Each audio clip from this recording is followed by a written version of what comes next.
conservation hunting? Well, we know it isn't. It's sport hunting, not conservation. It's been morphed to suit hunters and those who make excuses for it.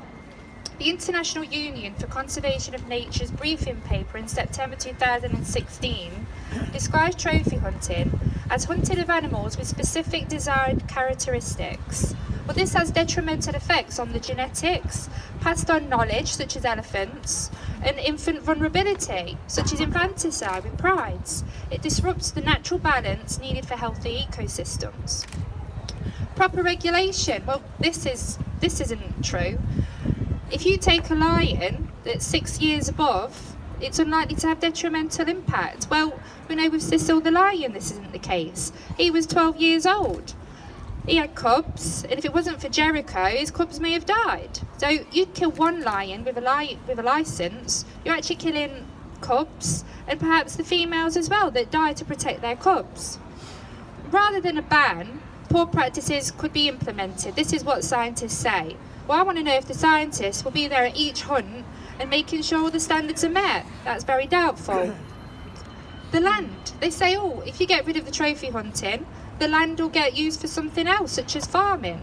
Well, it may do, but photographic tourism and other responsible ecotourism can secure a more ethical and sustainable model than those used by hunting firms.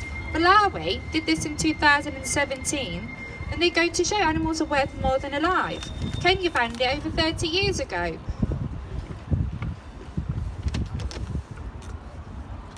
To not take alternatives seriously is defeatist. To defend a colonial period pastime rather than promote alternative conservation activities is ridiculous. And those that study lions in the field really should be doing this more.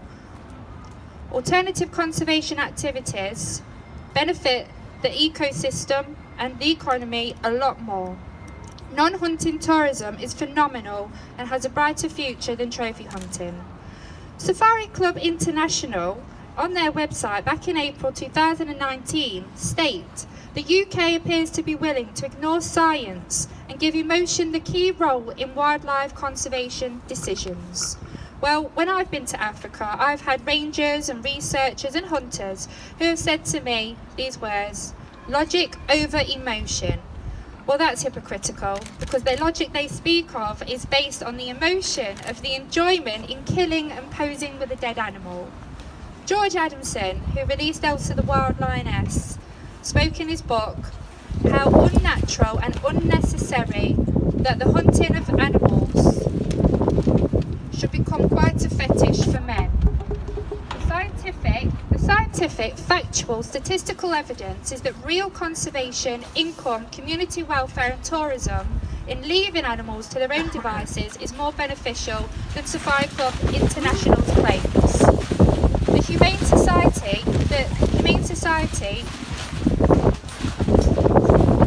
did research on 8 key African countries and showed that trophy hunting actually contributes less than 1% of tourism jobs in those areas. The International Council for Game and Wildlife Conservation in 2014 found that hunting companies contribute less than 3% of revenue to communities in hunting areas, 97% of which goes to agencies, hunt outfitters and for profit. Science goes to show that elephants tend to move out of areas for hunting and poaching. They recognise man. This increases the higher risk of human-wildlife conflict and behavioural changes.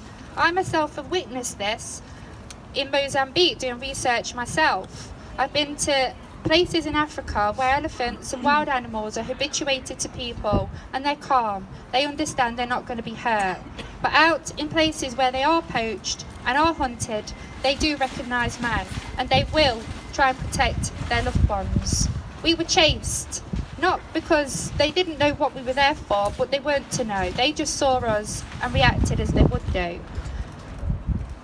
They don't know the difference. I actually had to burn the bodies of 3 lions that had been beheaded due to poaching.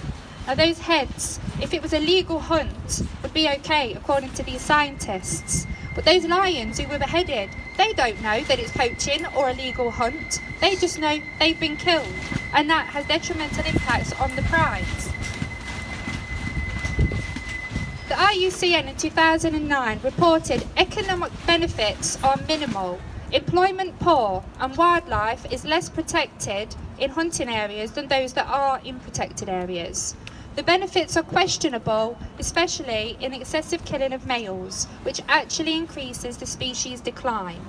Derek Joubert, Jane Goodall, Virginia McKenna, they've all spoke out against trophy hunting. Derek Joubert was quoted saying, "The case for hunting gets thinner every time it's tested." 100 years ago, there was 200,000 lions. In the 60s, 100,000 lions. And when I did my dissertation at university on lions and leopards and which of the species will survive to the year 2050, there was estimated 32 lions wild in Africa. Well, now that's down to 20,000. So technically, we've lost about 12,000 in about the past 8 years. That's not acceptable. We're failing them and African wildlife and the people. We must start using alternative resources for animals and Africa and the world over. We must therefore eliminate all factors contributing towards a decline in any form now. George Adamson also had one of the quotes that I actually hold quite dear to my heart. "Who will now care for the animals, for they cannot look after themselves?